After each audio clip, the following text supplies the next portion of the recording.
Payam Zamani, welcome to Build to Sell Radio. Thank you, John. It's good to be here. There is so much to talk about. You are an incredible investor, private equity acquirer, but you got your start as an entrepreneur. So I'd love to hear that story. Tell me about Autoweb, how you guys got started, and tell me the story. Where do I begin? So, I'll tell you a little bit before Autoweb, because I think that kind of, sets a framework that how we got there. So I escaped religious persecutions in Iran in 1987. I'm a Baha'i, and basically we paid smugglers to get me across the border from Iran to Pakistan. And I often tell people that I experienced human rights for the first time ever when I went to the U.S. Embassy in Islamabad and I told the guard at the door that I want to go to the U.S. I'm sure he was thinking that you and everybody else. But somehow, I'm grateful that I was allowed to come to this country and not be a stateless person anymore, and was allowed to come to this country as a refugee.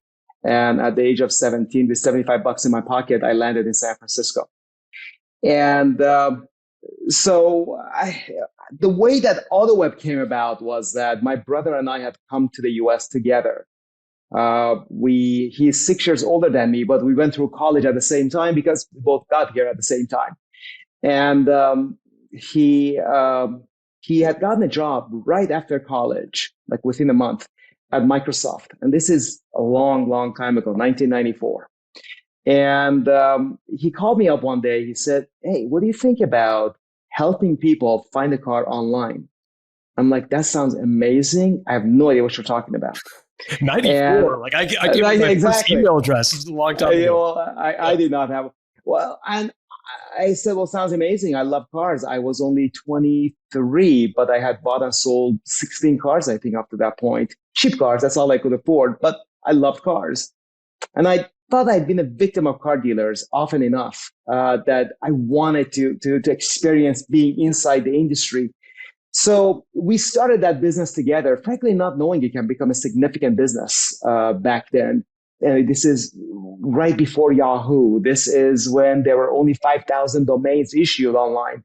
So we could have had any name. Frankly, in retrospect, if you would have just bought domain names, you would have made more money than building a real business. We selected Autoweb, autos on the web, Autoweb, why not?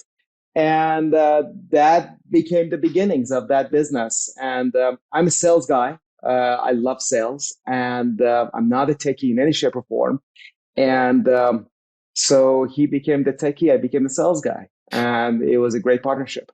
And originally the idea was to sell cars online, but it evolved into software for dealerships. Maybe explain that evolution. Yeah. I mean, I would say that the software side was always to, in a sense, improve the longevity of accounts, but it was never our core. Our revenue always came from helping car dealers access consumer demand online, help cars to those, who would make it to our website, one way or another. And, along the way, being so early in that business, we ended up, in a sense, inventing a bunch of things. We invented the first locally targeted marketing platform on the web. We invented the first lead gen company on the web. We built the first online car buying service that ended up feeding a lot of the people that went into OEMs and car makers and helped them develop their strategy for the internet over the years that have followed since then. How did you finance the growth? So we knew very little about raising money. Frankly, we set out to build a business based on our own cash flow. That's all we knew. To design our logo, I found this great designer. I painted his garage in return for him designing a logo for me. And so we really had no money. We had credit cards with a little bit of limit left on them, but we had no money. And it wasn't until about a year, well, actually 1996, so 2 years after we had started the business, that somebody called us and said that I'm interested to invest. And frankly, my brother and I looked at each other that what's the catch? We had no idea how the VC world worked. We didn't know anything about just that side of that side of capitalism. And so we ended up raising $150,000 at $850,000 valuation. And we raised from inception to IPO 11 million, which was actually not much. Most companies, including our largest competitor at the time, Autoweb, they had raised many multiples of that. But we knew no better. And in fact, we had not graduated from Harvard or Stanford, or we did not speak perfect English. So, we were a Silicon Valley company. But for our first major round of investment, we had to go all the way to Fort Lee, New Jersey to raise money. We did not fit in the kind of crowd that the VCs on Sand Hill Road, were used to. And so you went to New Jersey and found whom? Geo Capital Partners, Mark Diker, great guy. And they invested $5 million in us in 1997 at a $25 million valuation. So a year after we had raised $150,000. And a year after that, we raised $5 million from an established Silicon Valley VC called Technology Crossover Ventures, TCV. And Jay Hogue joined our board from that. And then we raised a couple $1 million from Toronto Star, the biggest newspaper in Canada. And that was basically it. That's the money we raised. And but to just put things into perspective, in January of 1999, when we filed for our IPO, second to eBay, we were the only other profitable internet company. And so we were making money, and we didn't need at that point to really raise any more money to sustain ourselves. But people would raise money for all kinds of other reasons. What made you want to go public? So a part of the story in my book that I love to talk about, like I said, I love sales. And, you go back to middle of 1998, we used to generate about 20 to 30,000 new car leads per month. Consumers who fill out a form, say, put me in touch with a car dealer. I want to buy a car. Get me a good price. And I thought that, a lot of these people probably want to get insurance quotes as well. I reached out to Allstate, Progressive, did not even return my calls. State Farm, ultimately a guy named Bob Reiner. He reached out to me. He said, I'm willing to talk to you. I said, okay, I'll meet you in person. He said, really? I'm in Bloomington, Illinois. I'm like, absolutely. So I flew out there to Bloomington, Illinois. And he said, interesting, not now. Every month I went to see him in Bloomington, Illinois. I would take a red eye to Chicago, small plane to Bloomington, Illinois. And finally, during the last meeting, he said, okay, nobody from Silicon Valley comes to visit us in Bloomington, Illinois. You've been coming here for so many months. We'll sign up. Go to procurement office. They'll get a deal done. I'm like, oh my God, these guys are negotiators. And, they're going to kill me. So I wanted $5 a lead. And when I went to procurement office, I'm like, I got to ask for more. So they negotiate me down. So I asked for $15 a lead. And the guy said, is there any room to negotiate? I'm like, no. Thinking he's going to try to negotiate a few more times. He said, okay.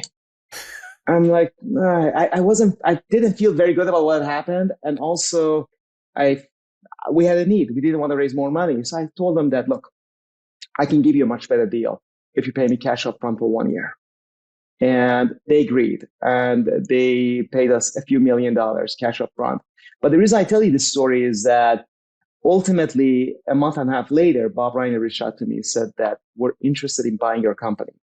And so folks from State Farm, the chief marketing officer, the CEO of State Farm Bank, they came out to visit us. They brought JP Morgan, and I went out and I brought on board the best known M&A guy in Silicon Valley, who was George Boutros at the time, from Credit Suisse First Boston. And they made us an offer.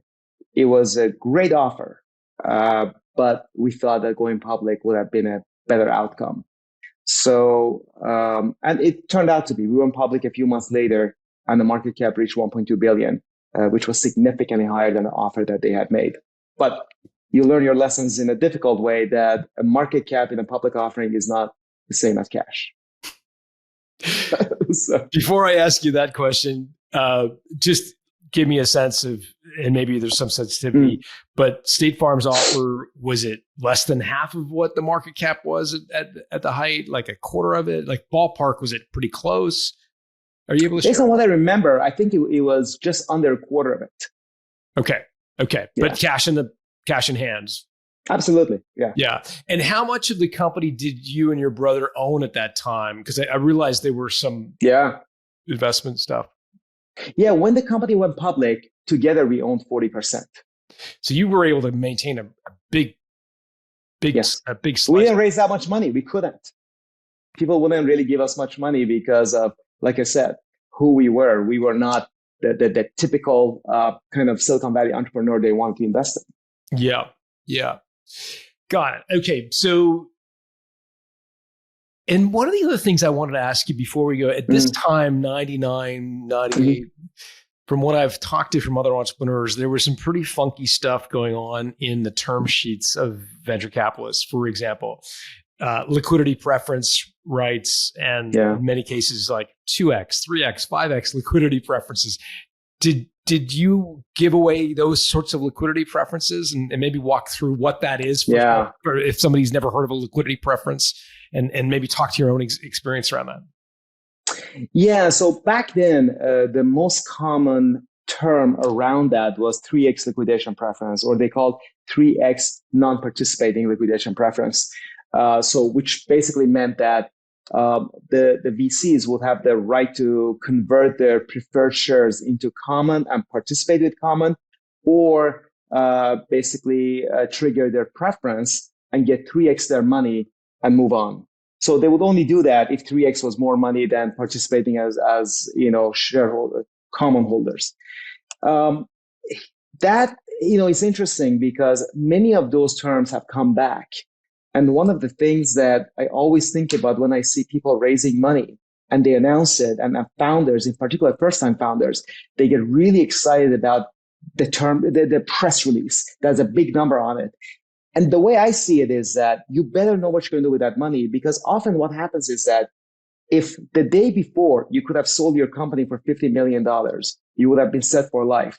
Now that you have raised that significant money, the bar is raised. You will no longer be able to sell your company for $50 million and be set for life. The chances are you're going to sell your company for more than $150 million, or maybe even more, to be set for life now. So it's really a part of, I guess, the art of building a business and growing it through VC funding that founders have to be super careful about.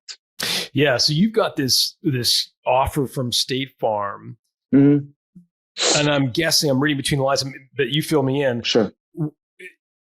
Were your VC folks who are looking for kind of home runs, 10x, results, were saying, hey, you could take the money and we get a single, to use a baseball analogy, but what we're really looking for is a 10xer, and so for that we got to get you going in public. Was that sort of the conversation that took place behind the scenes, or maybe? Interestingly enough, my VCs were for it. They wanted to sell. They were for it. Okay. Yeah, they thought that, look, we just invested, we can get many multiples back, and let's just get it done. And frankly, my brother and I were like, no, let's just go all the way. And but what followed, I think, if we would have known that, maybe we would not have made that decision.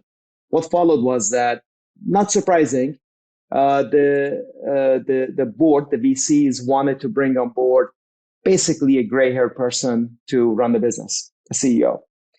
And the thing about these businesses that were going public in that time frame is that they were really startups, and it is very hard to find a CEO who is a startup CEO, who's basically can act like a founder. One day got up and said that I have a vision for changing the automotive industry. You can't really find that. So the VCs ultimately, and this was the first disagreement we had with our VCs, they wanted to bring on board a CEO that my brother and I were really did not think that he was the right guy. And prior to that, we wanted to bring on board the president of FedEx, and we were all for it. But this particular gentleman we did not think was the right guy for the job. But nevertheless, he joined us 10 days before we filed for our IPO. And I was the CEO at that time. I prepared the company for an IPO. I'd hired the banks. So the CEO just came on board literally days before we filed. How come, just to help me understand that, if you and your brother own 40% of the company, this is maybe the board complexion, like, couldn't you overrule them and say, no, we don't want they had controlling share? Like, how could they overrule you? Yeah. So we had, there was my brother and I on the board, plus we had 3 board members from each round of investment. And we also had an independent board member. Now, the independent board member, I talk about this quite often with founders. There is no such thing as an independent board member. Because you got to keep in mind, 9 out of 10, you raise money in the term sheet, the VC says that, all right, I get a board member, you get a board member, together we'll bring on board an independent board member. And everyone says, well, sounds amazing. Sure. The day after the investment, the VC says, hey, these are 3 independent board members that we recommend. The founder looks at the list, goes, oh my God, here's the former president of that company, CEO of this company. So they are interested in me? Sure, I'll pick this one. Well, guess what? They were VC's buddies. And guess what? They will always vote with money, not with a lonely founder. And this happens over and over and over again. With every company that I've seen, this happens. And so that's what happened with us also. We did not have enough votes to be able to do what we thought was the right thing for the company at that point. So this guy came on board. We made peace with it.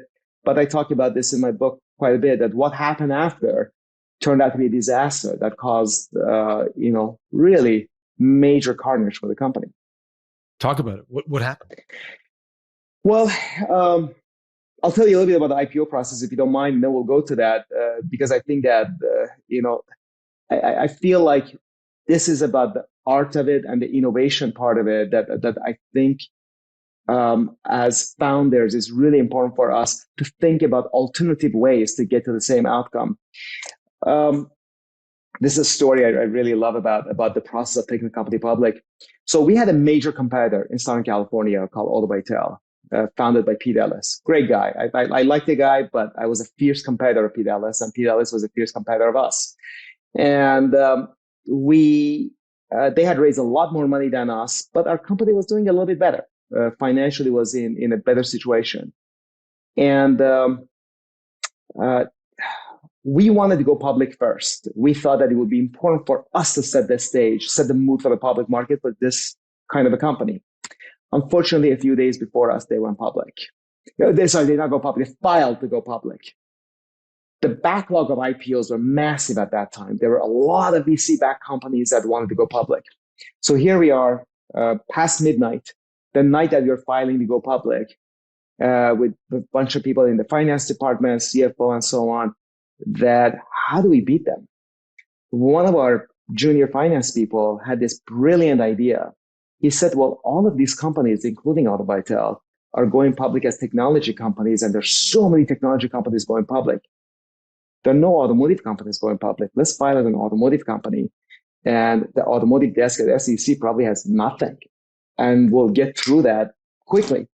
That turned out to be the case. We filed as an automotive company. We went through SEC super fast, and we were able to start our roadshow before them and go public ahead of them. And I love that story because I feel like, there are, it's kind of like a road of obstacles, a bunch of obstacles in front of you. And the question is, how do you find a way? And that's the fun of it. That's the joy of it, to be able to problem solve. Our VC, the CEO that came on board, nice guy. So I always say that I've got nothing against the guy because I think that he was put in a situation that he could not win. The biggest thing he had done before that, he had sold a company for $20 million that had about $2 million in revenue. And here he is, a company that's about to go public for hundreds of millions of dollars, has more employees than he's ever managed, has grown organically to many multiples of the revenue that he's ever managed. And he never had any passion for the automotive industry. And here I am. This is the only thing I've ever done. I know half the car dealers in the US. I know the OEMs. This is what I've done. And so he came on board. he asked me to step aside so he could kind of own the business. And I got that. So I left, and I remember I was biking, and I get a call from him and the CFO literally like 3 weeks later. And they're like, okay, as you know, we have filed. The numbers are looking horrible. Can you come back? And sure.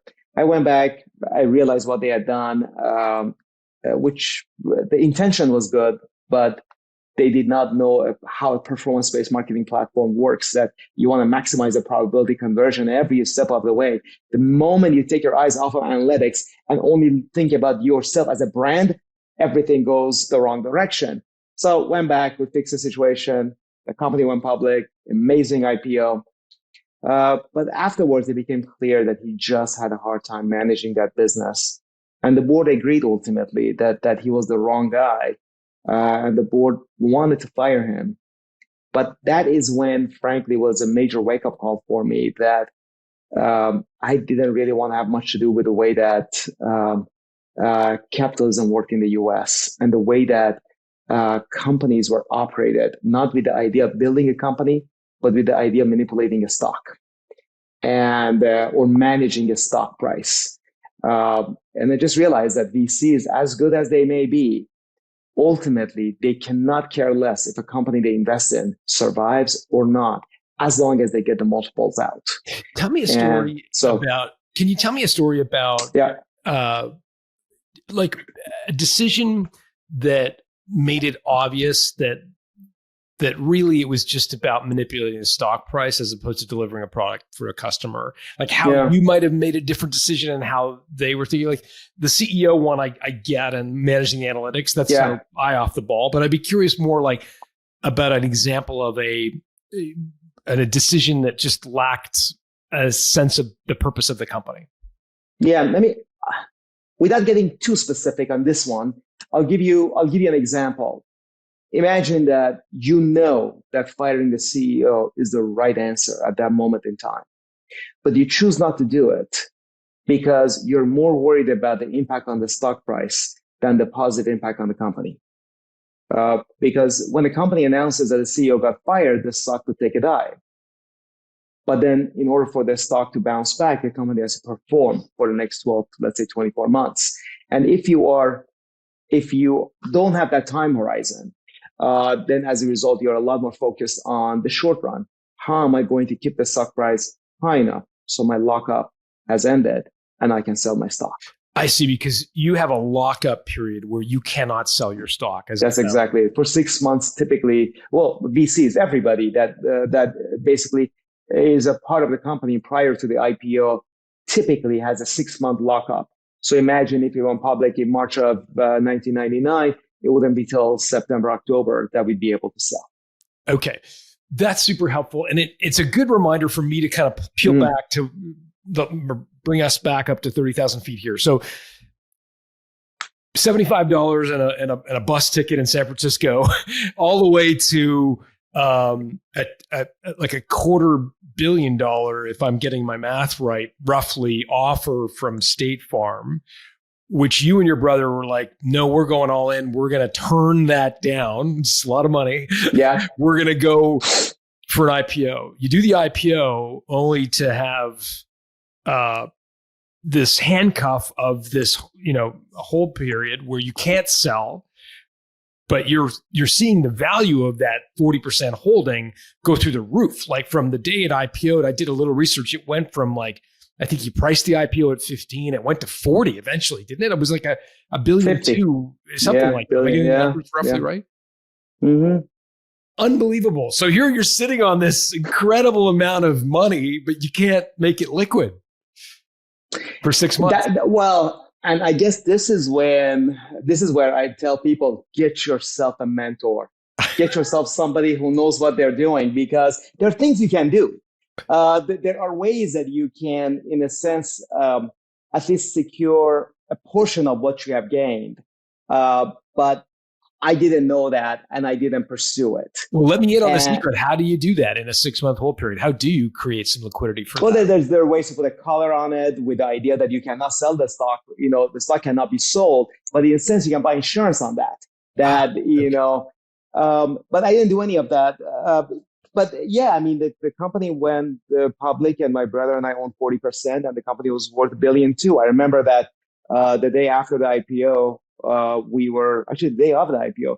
I flew United Airlines back to the Bay Area. The first thing that I saw was it was in Wall Street Journal.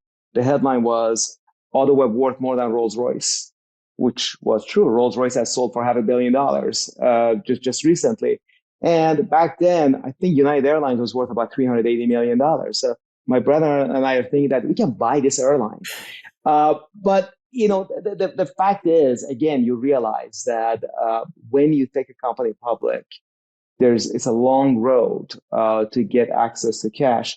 But your life does change, though. I mean, like my life did change that day. Why? Because literally that morning, I got a call from Credit Suisse First Boston that there's a multi-million-dollar line of credit available to you. Use it as you want, because they had my shares and there was enough protection for them there.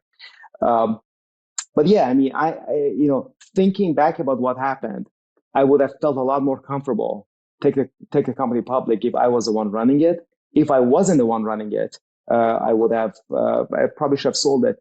I remember we had literally a few days prior to filing for our IPO, we had another meeting with a major company that they came had dinner with me and our new CEO with the idea of buying the company. Again, if I knew what would unfold, which of course, who would have known, I would have probably preferred to sell the business.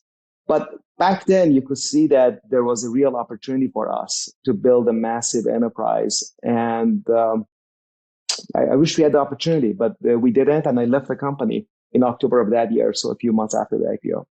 Okay, so that blows my mind. You left the company with all this money at stake. Yeah. I mean, you didn't give away the equity. You still held it, but you didn't. Right. You lost control of how it was being managed. What happened next? So a few months after the IPO, at one of our board meetings, that it was pretty clear the CEO was not the right guy for the job, and the way that the board was managing it to just maintain stock price. My brother, we had our outside counsel, which is very common for board meetings. Particularly public companies have an outside counsel present during your sessions. My brother literally took a napkin, wrote his resignation, handed it to the outside counsel, left, never came back. And I decided to stick around and see if I could be an influence, for how the business was being operated. I gave that a try for a couple more months. That was not possible. And there was a particular board meeting I remember that the CEO basically could not tell us what was the street's expectations for that quarter. And I'm a numbers guy, and I feel like you should not be the CEO of a public company if you don't know what the numbers are and what the street expects from you. So I felt like, you know what, I am just wasting my time. And then there were some other decisions that the board had made during that specific board meeting that I cannot talk about, but I decided that it was time for me to move on. I left the company, and it was a tough period. Here's a business that you have built, and you really thought that can become a massive success, and you have to leave it. But interestingly enough, I'm not sure if you're aware of this part of the story. So that was in 1999 that I left. In July or June of 2022. So just a couple of years ago, the company remained public all these years and basically became a magnet. All the companies in the space, they merged, and Autoweb still existed. And after 25 years, 23 years, the company finally had this going concern issue that, we're running out of cash, cannot raise any more money. So I bought the company and I took it private. I did not own a single share in the company anymore, but bought the company, closed the deal on September 1, 2022. And what's funny is that the company had $350 million in accumulated losses when I bought the business. The company was losing about $1 million a month when I bought it. And September 1, the deal closed. October, we became profitable. Not that complicated. Reminds me of Gordon Bethune, who was the CEO of Continental Airlines and fixed that airlines. And I remember something Gordon said that always stayed with me. And I saw him at an event at JD Power, at the JD Power Roundtable. He said that making Continental profitable wasn't that complicated. Every airline has profitable routes and unprofitable routes. Shut down the unprofitable routes. You're profitable. The problem is many CEOs, they get married to their revenue, not to their profits. Yes, indeed. That is something we talk a lot about here on the show. But so, I mean, there is a full circle story here, which is incredible. 99 public, you leave the company, and then 2022, you buy it back. What happened though to the stock you owned? It got as high as 40. I'm assuming the dot-com crash and all, what happened in 2001 and so forth, it went off. Were you able to sell some? Like, just walk through kind of how economically, commercially it all worked out. So it is quite common for founders, especially when you own a good chunk of the business, to be allowed to sell some shares at IPO. And my brother and I, we sold a few at IPO.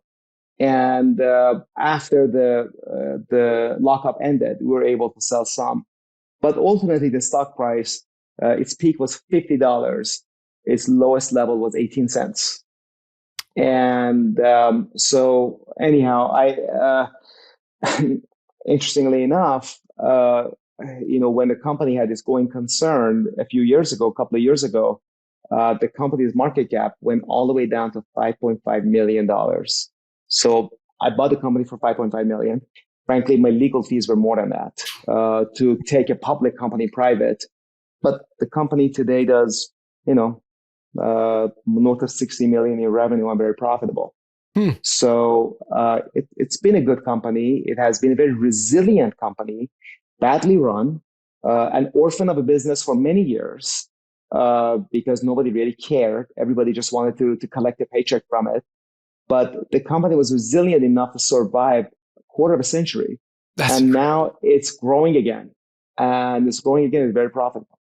So you're growing again. You're doing 60 million in revenue. North of that, and very profitably. Yeah. So it's a very sellable company again. State Farm's going to absolutely exactly. No, it's a great company. We own, like, one of the assets we own is usedcars.com that we just relaunched. AutoTrader does $1 billion in revenue in the used car space, and usedcars.com, a great brand that dealers love that brand, and we're just at the beginning of growing that again. I mean, I don't know. I mean, like, I think that this business can be worth hundreds of millions of dollars again. I mean, there's no reason for it not to. Yeah, I mean, it sounds like you've certainly got the touch for sure. It's interesting. What percentage, and again, this is more for my edification and curiosity than anything else, but what percentage of a company, when you take it public, would you typically be allowed to sell? And is it vary company to company, or is there sort of a standard number that, 1% or whatever? Is there, what's your experience there? So I think it depends on a few things. One is how hot of an IPO market it is. The second thing is, just the DNA of the business. For example, I own Autoweb now. I own 100% of Autoweb. If I'm taking Autoweb public today, the market will expect me to sell some because they would be a bit uncomfortable with the company going public and one person owning almost all of it. So it depends on the DNA. I mean, if you're a founder owning 10%, that would be very different. But I would say that typically, probably 20-30% of the money raised at the IPO to go towards buying shares from insiders is probably fairly common. In the secondary market, as they say. That's right. Exactly. Yeah, got it. That's helpful. What was your reaction out of curiosity when Frank, I think is your brother's name, correct? Yes. What was your reaction when Frank wrote his resignation letter on the napkin? I mean, here's your brother who you started this company, came to America with, and to some extent was sort of leaving you high and dry. What was your reaction when he handed the napkin? Well, he definitely has a knack for drama to how to create that. And that makes for a good scene.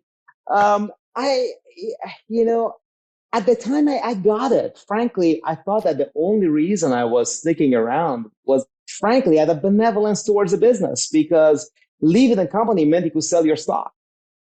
You were no longer an insider. So that would have been personally the best answer for both of us. But I thought that I can be helpful to that business, and that was the biggest mistake I made. And as a result, we both were equal owners in the same company. Financially, my brother did better because he left a few months before me. Um, but again, hindsight is 2020. You just don't know. Are you still in touch? With my brother? Yeah. Oh yeah, we're very close. Yeah. Yeah. Oh, good. So it didn't damage the relationship. No. We've done a lot of things since then together. Yeah. Yeah. Well, let's talk a little bit about that because you've now got a private equity group called One Planet Group, and in addition to Autoweb, you also make investments and acquisitions of other companies. And I'd just be curious to know what makes you guys different. Like, there's lots of private equity companies out there. What's your unique spin on investing in small, medium-sized companies? Yeah. So now I call ourselves a private equity because I don't have a better term to use. We are operators. I love operating businesses. So we own Autoweb.com. We own BuyerLink. BuyerLink is kind of similar to Autoweb, but we do that, offer the services across many verticals. So as a company, as our operating businesses generate probably about $150 million a year in revenue. So we are real entrepreneurs that also like to operate. But we also invest. But everything that I do it with the idea that I like to, in a sense, experiment with the idea of the different ways businesses can be operated with the hope that businesses can become a source for good. I don't invest in social impact businesses. I feel like often social impact businesses, they hide behind that social impact facade when it comes to communicating their not, I guess, their performance metrics that are typically not very good.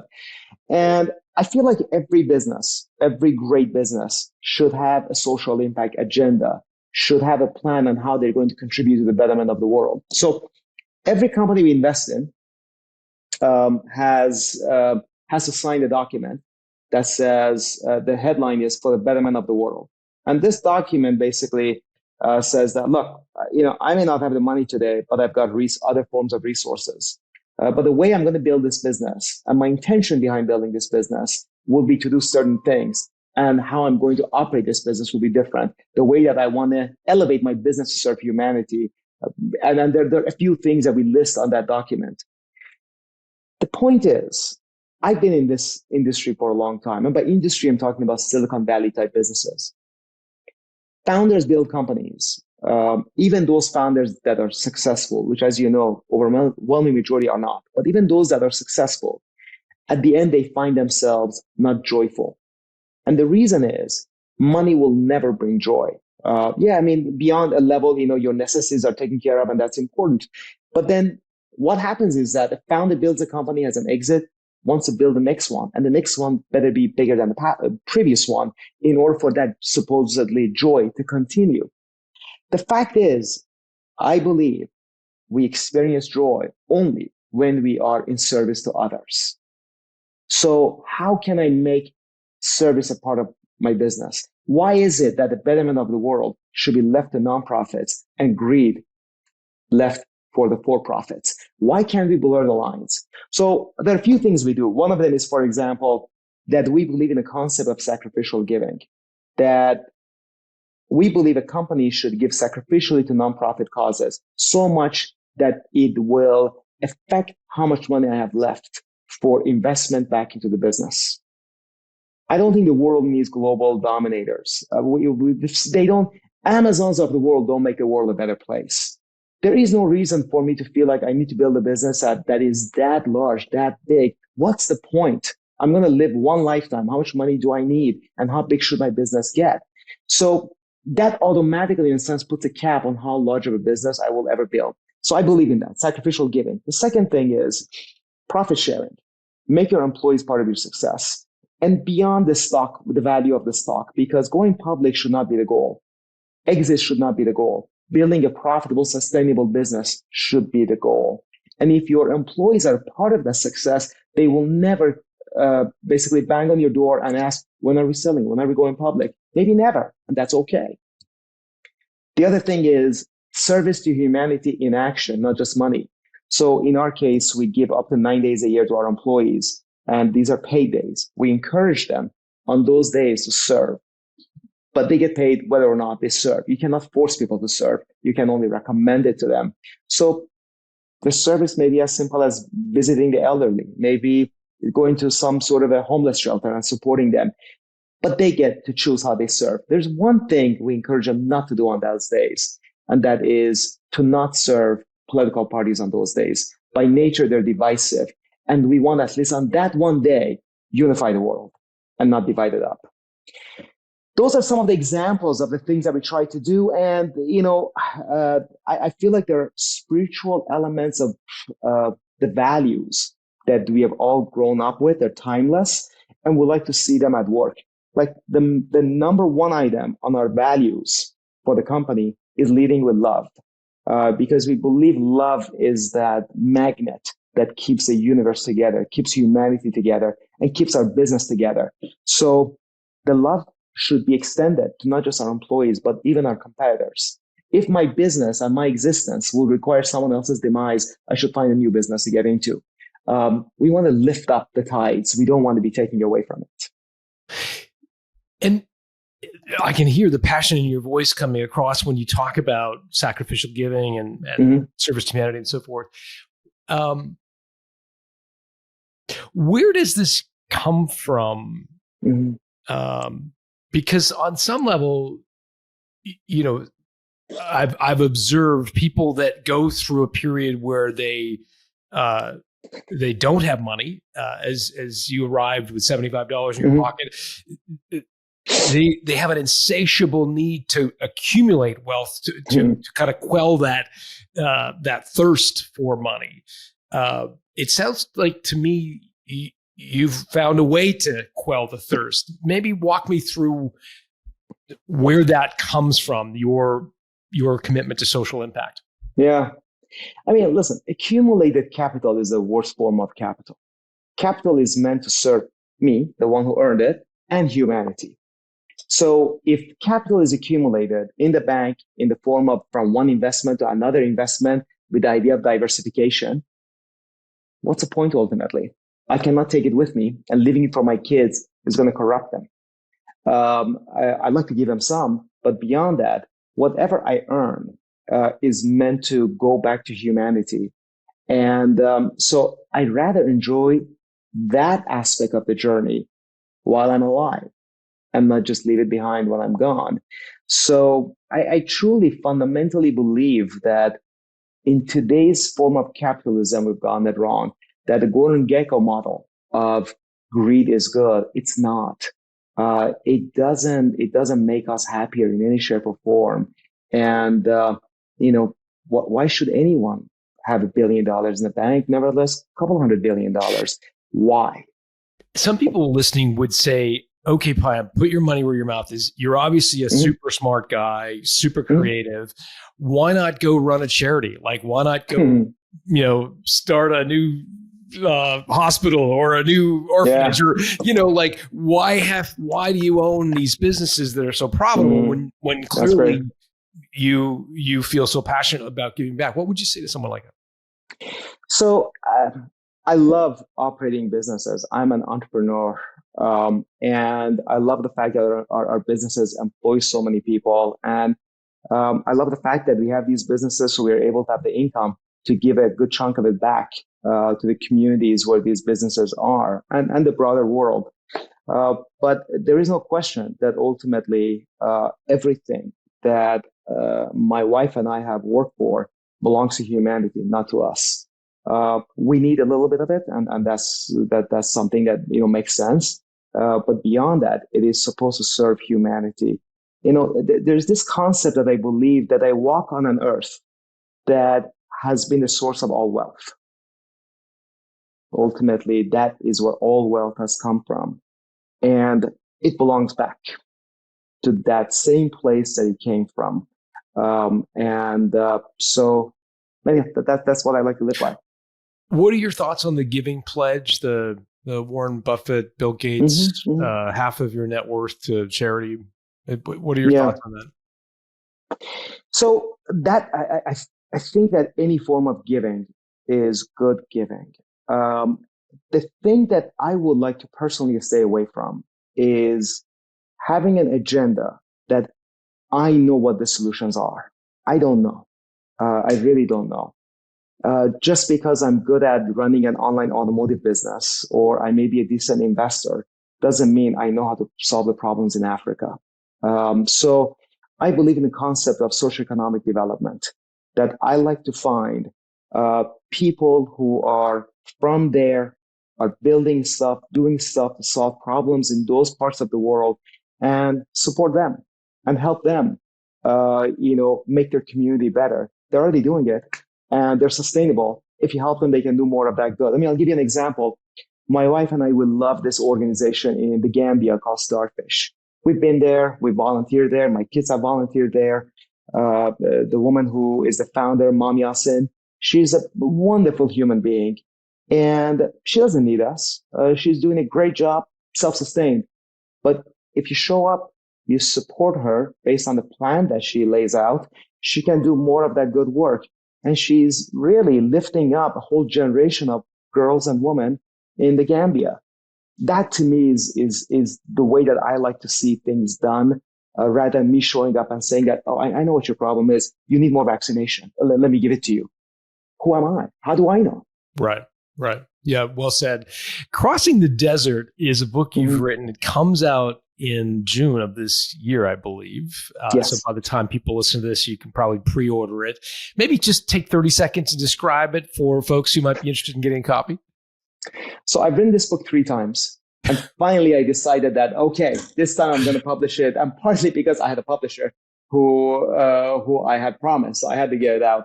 But I would say there are 3 sections in this book. One is me growing up a Baha'i in Iran, what life was like to be a minority severely persecuted in that country.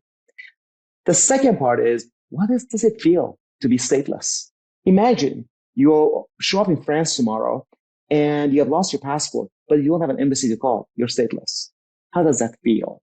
And how does it feel to be a refugee? How does it feel to show up in a country where you don't speak the language and you have to somehow survive? And the third piece is basically being an entrepreneur, building businesses, learning from them, getting disappointed by them, but then trying to figure out how can I evolve what I've learned into something that could be a better version of how we've been building businesses. And the common denominator for all of these are a bunch of values that I find them to be spiritual in nature, that they've always been a part of my life. And I feel like they fed me. And I think that those values have really been the foundation that have allowed me to, even when I lost a lot of money or I made a lot of money, to keep me kind of level-headed. So I like to share that story with people. And I think, it's probably something that will resonate with, that I talked about that immigrant boy myself back in Iran, that the only hope he had was the US will stand for human rights, even though I live in Iran. It won't be China or Russia. They won't. It'll be the US I can count on. And I feel like that's a privilege that we Americans have. That's a spiritual destiny for us as Americans to stand up for the downtrodden of the world. No one else will. But anyhow, so those people should be interested in this book. Then you've got entrepreneurs in the US that they want to figure out how to build a business. We'll talk about that a lot. And those are disappointed by how it is done and how the process can improve, which I also have a conference called One Planet Summit, which I try to bring like-minded people in a room to talk about how together we can elevate business to serve humanity. It's called One Planet Group is the company. One Planet Summit is the conference, and Crossing the Desert is the book. That's right. Payam, I'm super grateful for you sharing your story and your time. If folks wanted to reach out on social, is there a good place to do that? Or are you active on social media at all? I am. You can find me on Instagram, Payam Zamani, no space, no hyphen, and on LinkedIn, the same thing. And we'll put Payam's coordinates on both LinkedIn and Instagram in the show notes at builttosell.com. Thanks for doing this. Absolutely. Thank you, John.